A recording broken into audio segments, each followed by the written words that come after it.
ng ginataang hipon guys na may sitaw at kalabasa. Ito na yung ginger at saka onion natin. Inano natin dyan. Ito yung hipon. Ito yung kalabasa natin. Ito yung sibuyas natin. At syempre ito yung sitaw. Wala tayong freeze guys. Kaya ito na lang. Yan. Kaya guys, ano natin.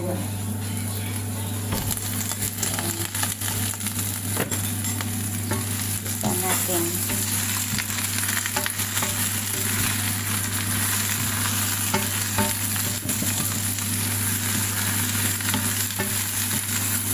Ang laki ng hipon natin guys. Oh. Ang laki. Sobrang laki ng hipon natin.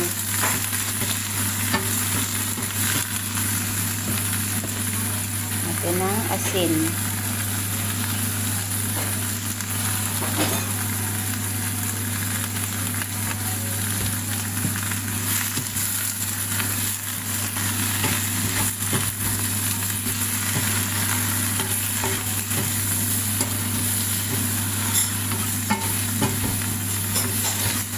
Pulahin lang natin guys.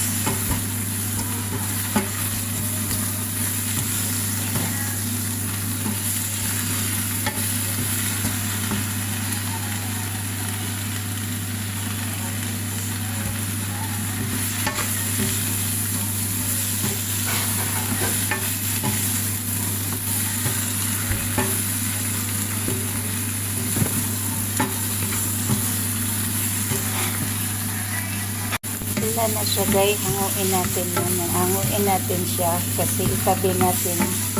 Hanguin natin dahil mag-ano tayo sa gulay, magpakulo. Dahil ito ay hindi pwede makulo ng matagal. Ayaw nila na matigas yung laman ng ano guys, ng shrimp. Kaya iset aside natin dito. Dahil wala tayong fresh na gata guys, ito yung sakan gagamitin natin.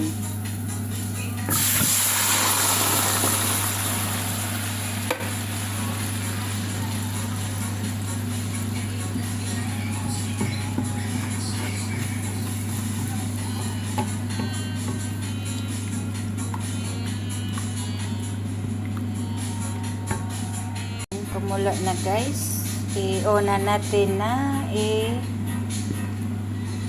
lagay yung ating beans.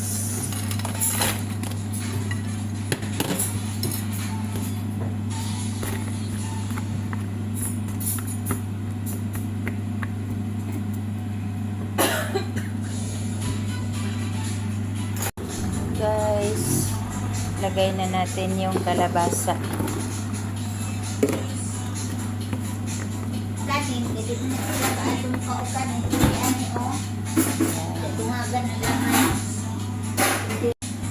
Ito na guys, luto na yung gulay natin. So, ilagay na natin ulit yung ating hipon. Diyan. Wow, ang bango-bango. Sarap nito guys. Kainan talaga guys, sarap. Ang bango guys. Ang sarap guys. So, ating hipon guys. Sarap-sarap guys.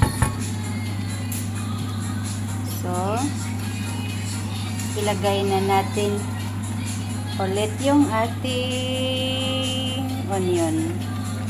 Yan.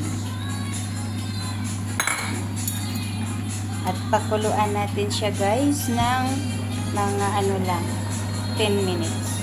Ayan, kumulo na siya guys ng 10 minutes. Tama na, luto na guys. Ang bango-bango ng ating ginataang hipon guys. Ayan oh. Ayan. Thank you for watching guys sa aking luto-luto ng aking hipon. Luto na siya guys.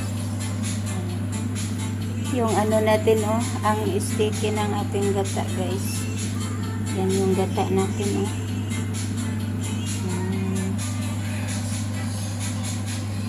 Thank you for watching.